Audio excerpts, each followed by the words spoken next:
Yun, good day mga bossing. Meron tayong Lancer pizza dito sa ating shop mga boss. Ayan.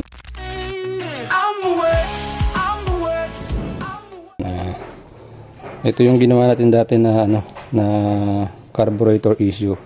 Okay yung carb niya. Ang problema ngayon ni bossing yung yung usok ng sa tambucho. Nag-uusok yung tambucho niya mga boss. So ang naging hatol natin mga bossing yung piston ring. Kasi ito in-overhaul na to mga boss. Bali top overhaul to. So nung overhaul mga bossing, hindi na wala yung usok. So hindi natin alam kung ano yung nasa loob nito, kung may alog na yung piston ring niya.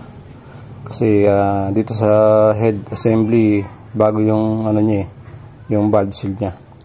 So titingnan natin pagka binuksan natin yung head kung ano yung naging problema, kung may problema yung piston ring niya. Alugin natin yung mga piston mga bossing. Pagka may alog, papalitan natin ng piston ring. So malalaman pa natin kung maganda pa yung liner niya. So yun, tingnan natin kung kaya sa dukot lang. Pero pagka hindi, request natin kay bossing na for general na to. Yan mga boss. So yan, medyo matagal tayong hindi nag-video mga bossing. Meron tayong nasikaso. Yan. So yun lang mga boss.